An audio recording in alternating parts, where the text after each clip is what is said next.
Good. Thank you very much.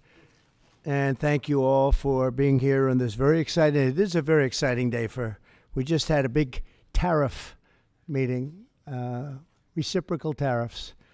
Should have been done 40 years ago, wasn't, but it is now. It's a big moment, actually, and this is a tremendous moment right now.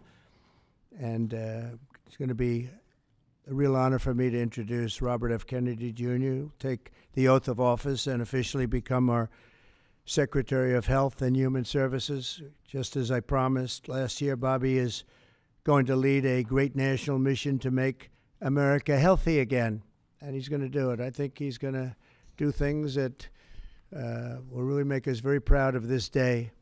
Like his father, Senator Robert F. Kennedy, and his uncle, President John F. Kennedy, Bobby has devoted much of his life to serving his fellow Americans in his campaign for president, and he was a very tough competitor. I did not like it at all. I said, let's get him on my side. But in his campaign for president in 2024, Bobby brought together a coalition of supporters across party lines, and he really worked very hard, and he had tremendous support, unbelievable support, and I think a lot of that support came my way when we decided to do a little merger, and it was really great, and it was very loyal, incredible people. They believe in him so strongly because he's a fierce advocate for the health of our children and for the values of free speech, democracy, and peace. And people are going to be very impressed, I have no doubt. I've known him a long time. He's been a friend of mine a long time. Perhaps most importantly, though, Bobby created a nationwide movement made up of millions and millions of mothers and fathers and young people and concerned citizens of every background who want to end and this horrible chronic disease crisis that exists in America. He's absolutely committed to getting dangerous chemicals out of our environment and out of our food supply and getting the American people the facts and the answers that we deserve.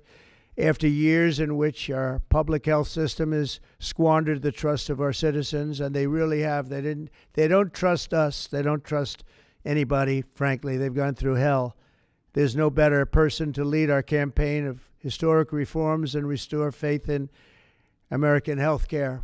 And Bobby's going to do it. The United States spends more money in health than any other country on earth, but we're growing sicker every year. We're not as healthy as countries that spend just a fraction of what we spend, so there's something wrong. He's going to figure it out. In recent decades, we've seen staggering increases in cancer rates across all age demographics, including more than 40% increase in childhood cancer since 1975. Who can believe that?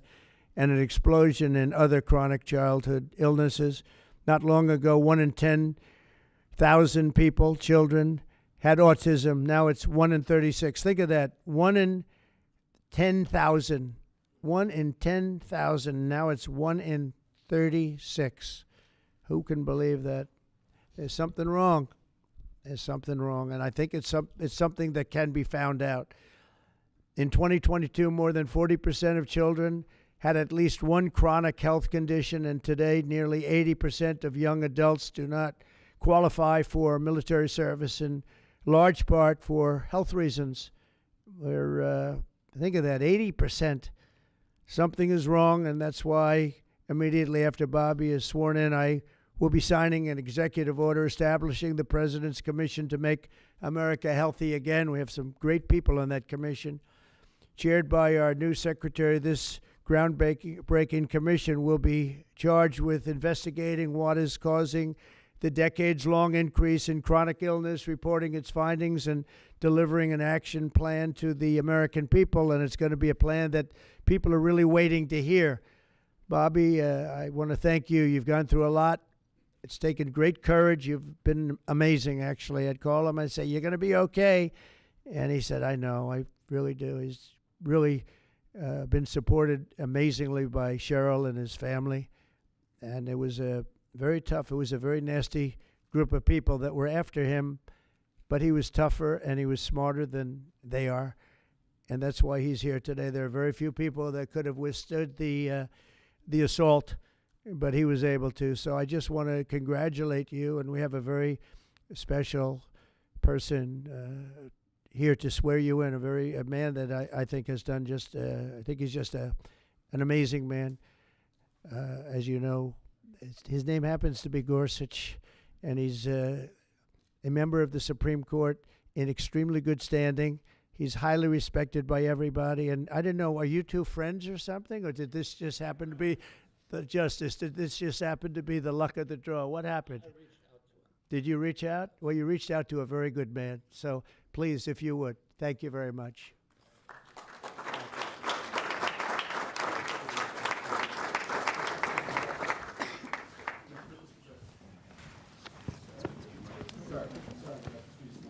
This has to be done I'll first. do this first. Sorry. We're going to make this a good one, right?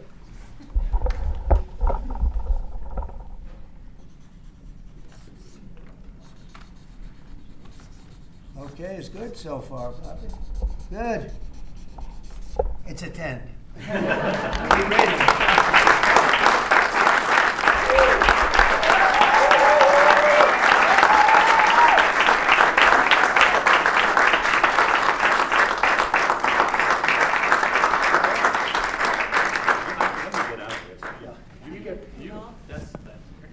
No, why am I in the middle? Go in there, get the kids in there, show in there. Get the Okay, kids. the kids. Okay, I'm holding it.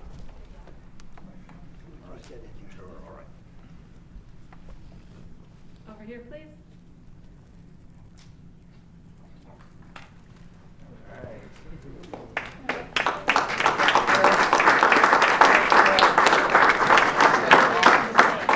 Perfect, I'm really happy. Would all the family like to join? Yeah, sure. All right. Please place your left hand on the Bible and raise your right. Repeat after me.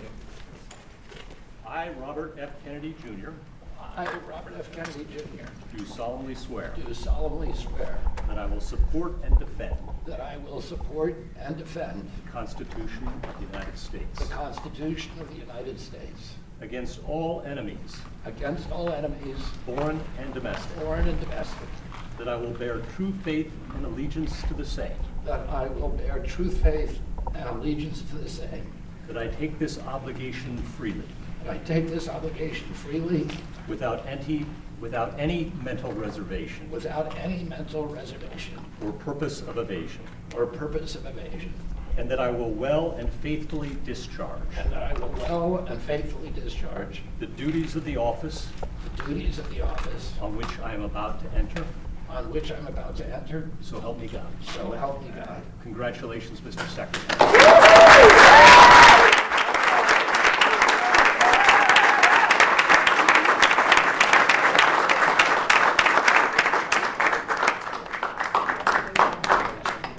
Like Elizabeth's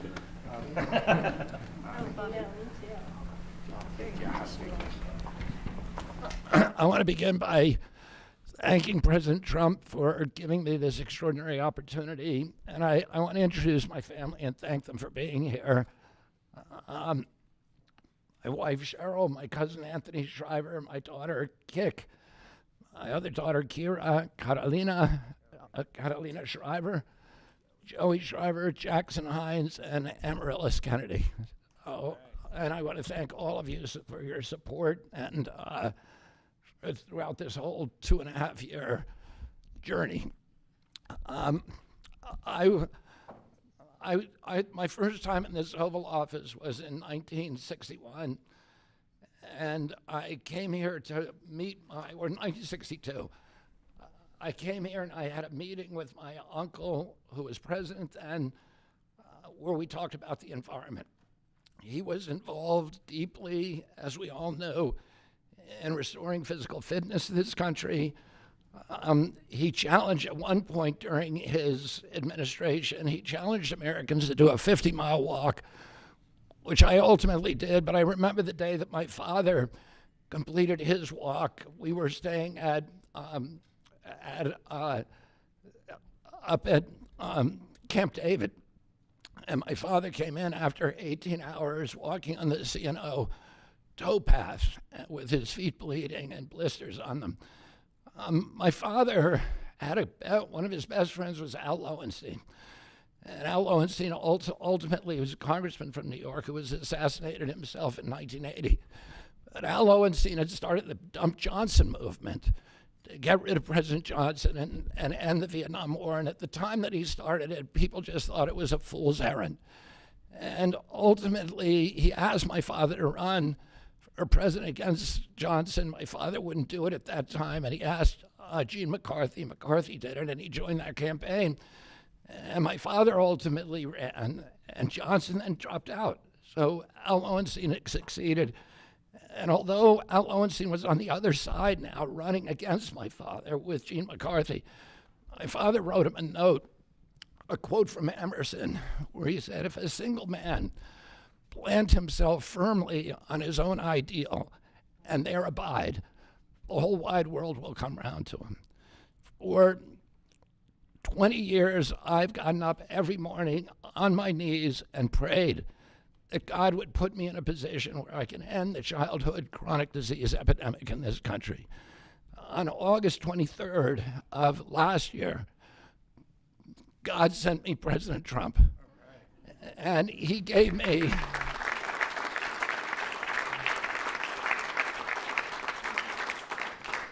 he's now given me, he's kept every promise that he's made to me. He's kept his word in every account and gone way beyond it. I'm so grateful to you, Mr. President. A lot of people told me that I couldn't trust President Trump, that I better get it in writing. And we did a handshake, and everything that he told me he was going to do, he has done. And I'm so grateful to him, and I've told you before, I genuinely believe that you are a pivotal historical figure, that you are going to transform this country at a time when we see all of the indicia of democracy now in tatters in our country. We see the rise of the military-industrial complex, the rise of totalitarianism, these attacks on our Constitution, and this breathtaking epidemic that is disabling our people. President Trump has promised to restore the American dream in this country. A healthy person has 1,000 dreams. A sick person only has one. 60% of our population has only one dream, that they get better. President Trump has promised that he's going to restore America's strength. But we can't be a strong nation if we have a weak citizenry. If people are sick, 60% of our people are sick, 77%, as President Trump mentioned, of our children cannot qualify for military service. And we need a man on a white horse now. We need somebody who is willing to come in and has the spine and the guts and the strength to challenge orthodoxies, to stand in the way of vested interests, and to break institutions that have turned against our democracy. President Trump has shown again and again that he is that hero. And most recently, I greatly appreciate it, and I called you the day that you announced the termination of USAID. My uncle started USAID in 1961 for humanitarian purposes, to put our country on the side of the poor. It has been captured by the military-industrial complex. It has become a sinister propagator of totalitarianism and war across the globe. And very few people understand how sinister this agency really is. And President Trump saw that, and he stood up to it with a masterstroke. And we want to do the same thing with the institutions that are stealing the health of our children. We need a revolutionary figure, and you are that figure, and I'm very grateful for you for giving me this opportunity. I want to recognize some of the allies that I've had in this battle for a long time: Senator Rand Paul, Senator Ron Johnson, Senator Roger Marshall, Marjorie Taylor Greene, and Buddy Carter, who've all been champions of the MAHA agenda before I even came along. I'm very grateful for you for standing strong. Thank you very much, President Trump.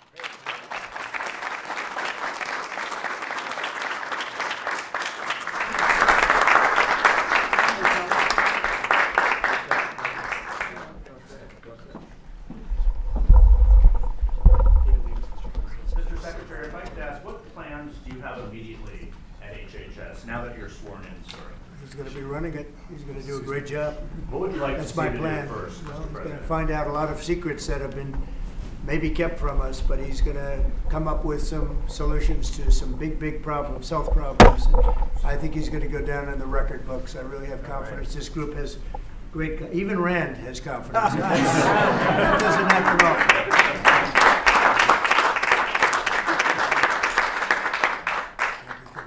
If I pass you, Mr. Secretary, do you plan to fire anyone immediately, or what are your plans on day one, which I guess is today? Our plans are radical transparency and returning gold standard science, NIH, the FDA, and CDC, to ending the corruption, ending the corporate capture of those agencies, getting rid of the people on those panels that have conflicts of interest.